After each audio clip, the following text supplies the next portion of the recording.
Go ahead and let Lauren share with us kind of what the health benefits of drinking kombucha can do in your life. Yeah, so actually I was introduced to kombucha maybe like a year and a half ago.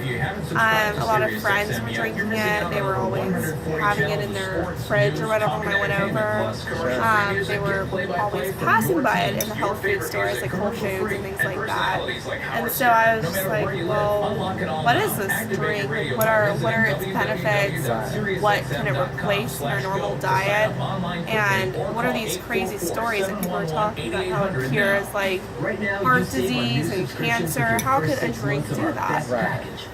So I did some research and I learned a lot about what the process of making kombucha is, how it's made, what it contains, and what are some of its benefits to it. So I like to compare kombucha to apple cider vinegar. Okay. They're both fermented drinks that start with a sugary base.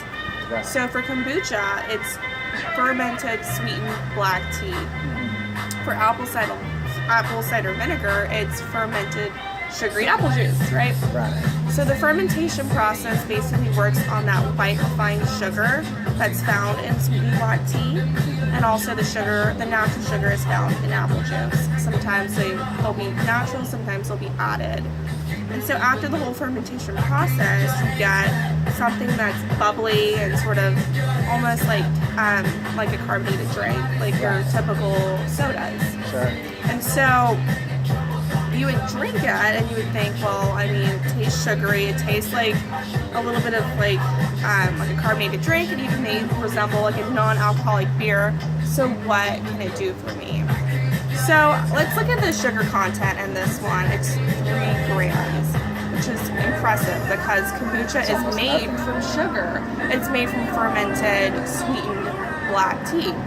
So you would think that the sugar content would be a lot, but actually during the fermentation process, the sugar is used and eaten by the bacteria, the SCOBY. Yeah, the SCOBY, the mushroom. Yeah. And so you don't have a lot of it in the end. So you don't need to moderate too much when you're drinking kombucha, but if there are certain varieties that have a lot of sugar, which I'm sure there are, there's things that are more natural than others, and you should drink in moderation. But one of my favorite things about kombucha is it's really good. As you can see, it says a bubbly probiotic tea. So it supports a healthy immune system, a healthy flora in your stomach and your gut, which is really important for fighting off diseases that originate from the gut and from the stomach. Right. And it's also important for just an overall healthy digestive tract. Right. A majority of the immune system is actually in our digestive system. Exactly. That's right. So, although I'm sure the probiotics in this aren't enough to cure someone or treat someone if they have a disorder, it definitely supports it in conjunction with other things that you can do to support a healthy immune system, a healthy gut. Right. All right. Cheers. Oh, that's good. All of the benefits of kombucha are probably magnified by the purity of its ingredients.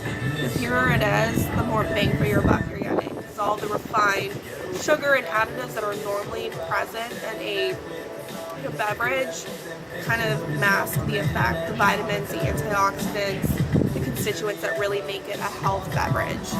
Right. So I really like the pomegranate. That's sort of what I've usually had in the past and what I usually reach for first when I go to my health food store or Whole Foods or wherever you go. But there's a ton of different options.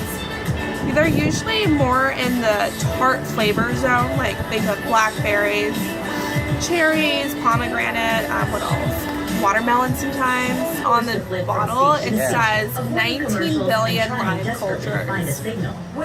So live cultures are pretty much essentially the probiotics that the drink contains, and the more it has, the more it's additive and the more it will replenish any lost healthy bacteria that's in the gut. So 19 billion is actually a very small, minute amount compared to how much is already in your gut. But like I said, this in conjunction with replenishing your gut flora in other ways through probiotics itself will help to really treat or maintain or even prevent a lot of things related to a disordered gut flora. Or gut-brain connection, where like Absolutely. the bacteria in your system actually affects your mental health. So that's really funny that you mentioned that, because I'm in the pharmacy field. I'm a pharmacy student in my third year, and a lot of what we practice is antimicrobial stewardship, which is preventing a lot of certain antibiotics or just antibiotics in general from being used so prominently and without concern for resistance building up. So the concern is when you're taking these antibiotics, they're depleting all of the good and the bad bacteria in your body. So you need to replenish the good ones, which are what probiotics are used for. And so I personally have experienced it where I've taken a really heavy, broad spectrum antibiotic, and afterwards I was just like completely zoned out. Like I was wiped, I was sick, I couldn't eat, and I was mentally foggy.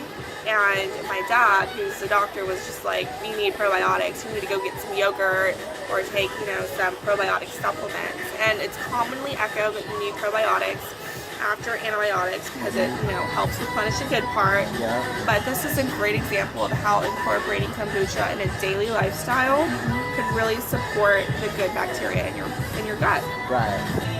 Before these things start coming, because medical problems, when these start coming, they just keep coming because it's all related. Your body is all related to each other.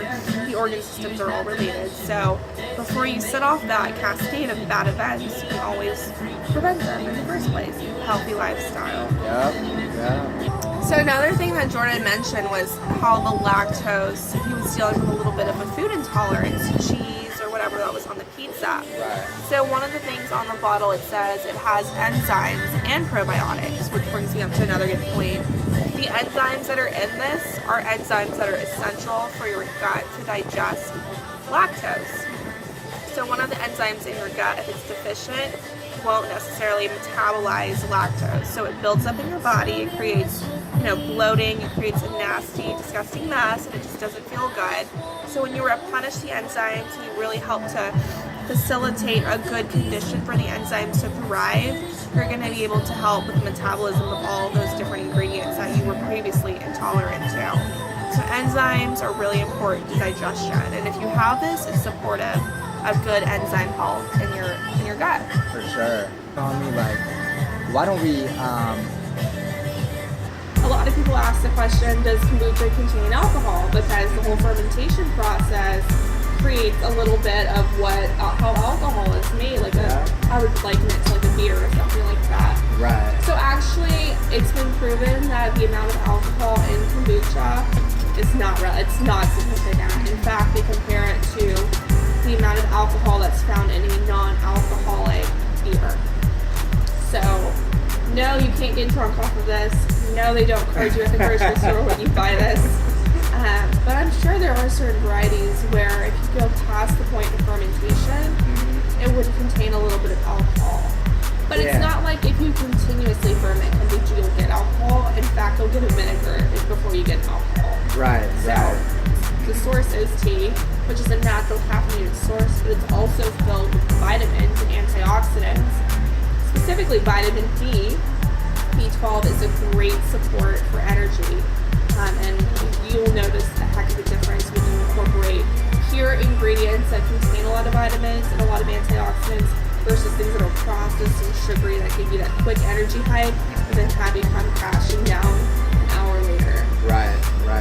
We know kombucha has probiotics in it. What's another way we could get probiotics? Good point. So probiotics are something that you obtain from live cultures. So pretty much anything that has a live culture or is used to make something else would be good for probiotics. So a lot of good yogurts.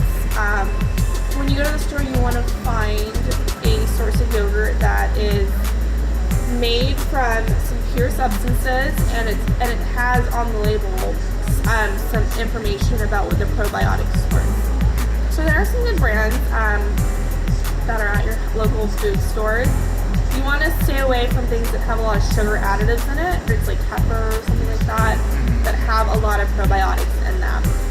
Another good source so the best source of it comes from natural foods, but there's also supplements. And because you need a large amount of probiotics to really recover after antibiotic-induced infections or disorders or states of dysfunction, supplements are also a good bet to get a large amount of probiotics for a small serving. So go to your local food supplement store or shop and you can find probiotic supplements. There's Align, which is a good source, and one that they tout a lot in terms of medical literature. When you go to your doctor, you hear about Align probiotics a lot. And there's other sources too, but just make sure you're reading the ingredients on the label and finding one that has a good amount of probiotics in it. But it's really genuinely connected to a lot of other organ systems in your body. Your brain being one of them, your heart, your liver, right, your kidneys, especially my dad specializes in kidneys, and I can be the first person to tell you that having healthy GI function and a gut flora is completely necessary for everything to sort of mesh well together. Just think about it. I mean, the first step with absorption of medicine is through, it goes through your stomach first, and it needs to be able to break down those different constituents so it can be absorbed by the different organs. So what if your stomach and your gut and all of that is disrupted? How does that happen then? So the first step in anything that you ingest has to be a healthy digestive system. Cheers to that. Cheers to that.